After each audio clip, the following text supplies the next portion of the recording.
জুলুম ডিমান্ডের শিকার হয়েছে আজকে এই আন্দোলন করার জন্য না। কিন্তু সরকারের কোনো টনক নড়ছে না। সরকার সাধারণ মানুষের যে অনুভূতি চেষ্টা করছে না। যদি সরকার মানুষের সেন্টিমেন্ট বুঝতে পারত তাহলে ক্ষমতার চেয়ারে বসার সাথে সাথে শপথ নেওয়ার পরপরই তারা আওয়ামী লীগকে গণহত্যার দায়ে নিষিদ্ধ করত। কিন্তু এখনো পর্যন্ত সরকারের 9 মাস অতিবাহিত হয়েছে, ফ্যাসিস্ট আওয়ামী লীগকে তারা নিষিদ্ধ করার কোনো পদক্ষেপ গ্রহণ করে নাই। আমাদের সভাপতি 2টা জাতীয় সংলাপে বারবার বলার চেষ্টা করেছে আপনারা আওয়ামী লীগকে নিষিদ্ধ করেন। যখনই আমাদের সভাপতি নুরুল হক নূর এই প্রসঙ্গ তুলেছে তখন উপদেষ্টারা তাকে থামিয়ে দিয়েছে। তারা বলেছে আজকে এই বিষয়ে কোনো আলোচনা হবে না। তাদের কাছে আমার প্রশ্ন, তাহলে কবে আওয়ামী লীগের নিষিদ্ধের বিষয়ে আপনারা আলোচনা করবেন? এখন যখন যমুনা ঘেরাও করা হচ্ছে, শাহবাগ ব্লকেট করা হচ্ছে, যখন পল্টন অবরোধ করা হচ্ছে, তখন আপনাদের টনক নড়ছে। আপনারা তখন বলছেন জাতীয় সংলাপ। আরে ভাই, জাতীয় সংলাপের কথা আমরা একাধিকবার বলেছি। জাতীয় সংলাপের কথা আমরা অসংখ্যবার বলেছি। রাজনৈতিক ঐক্যমত্যের ভিত্তিতে আপনারা আওয়ামী লীগকে নিষিদ্ধ করুন, কিন্তু আপনারা রাজনৈতিক ঐক্যমত তৈরি করার কোন পদক্ষেপ এখনো পর্যন্ত গ্রহণ করেন নাই। গতকাল আমরা বলেছি 48 ঘন্টার মধ্যে জাতীয় সংলাপ ডেকে আওয়ামী লীগকে নিষিদ্ধ করার সমস্ত পদক্ষেপ গ্রহণ করতে হবে। আমরা সরকারকে শুভবুদ্ধির উদয় হয়েছে এই জন্য ধন্যবাদ জানাই যে আজকের গণমাধ্যমে দেখলাম সরকার জাতীয় সংলাপের উদ্যোগ নিতে যাচ্ছে।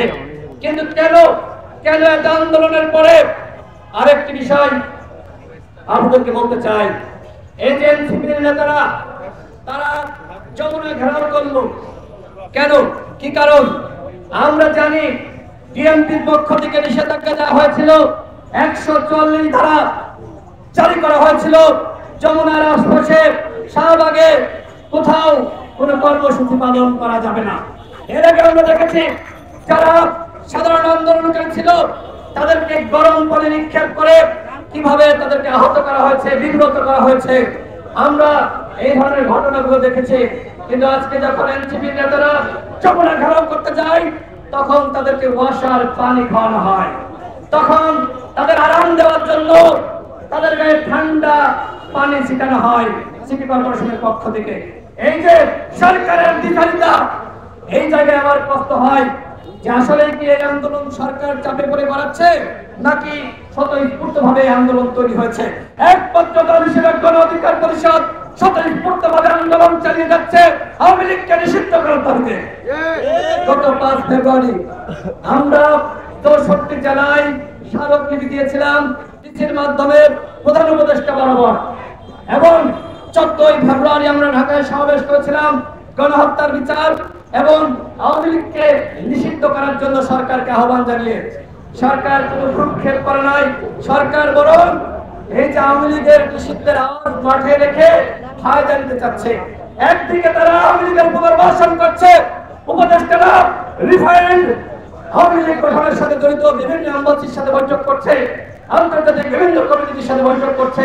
একদিকে গণহত্যার বিচারের নামে তামাশা চলছে।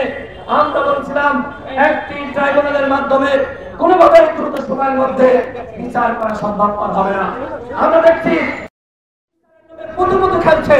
আমরা গণহত্যার বিচার চাই, আওয়ামী লীগকে কোনো ছাড় দিতে হবে না। আওয়ামী লীগকে আমরা কোনো ছাড় দিতে পারি না বন্ধুগণ। এখন নির্বাচনের প্রসঙ্গ আসছে, আওয়ামী লীগ নির্বাচনে অংশ নেবে কি নেবে না, একটি গণহত্যাকারী লাফিয়ে দল খুলি দল কোনোভাবে কি গণহত্যার পরে নির্বাচনে অংশ নিতে পারে বন্ধুগণ? কোনোভাবে তারা নির্বাচনে অংশ নিতে পারবে না। প্রধান উপদেষ্টা হোক আর যে উপদেষ্টা হোক, যদি কেউ বলে আওয়ামী লীগকে তারা নির্বাচনে নেবে তাদেরকে জনগণ জবাব দেবে। উপর দাঁড়িয়ে আপনারা সরকারে বসেছেন আর আমরা এসে জীবন কাটাচ্ছেন, সরকারি প্রোটোকল গ্রহণ করছেন আর জনগণের সাথে তামাশা করছেন। এই তামাশা কিন্তু জনগণ চুটিয়ে দেবে বন্ধুগণ। আমার সর্বশেষ কথা জাতীয় সংলাপ আহ্বান করে জাতীয় ঐক্যমতের ভিত্তিতে আওয়ামী লীগকে নিষিদ্ধ করতে হবে। বাংলাদেশে আর কোনো নির্বাচনে অংশ নিতে পারবে না, সেটি হবে আমাদের নতুন রাজনৈতিক বন্দোবস্ত।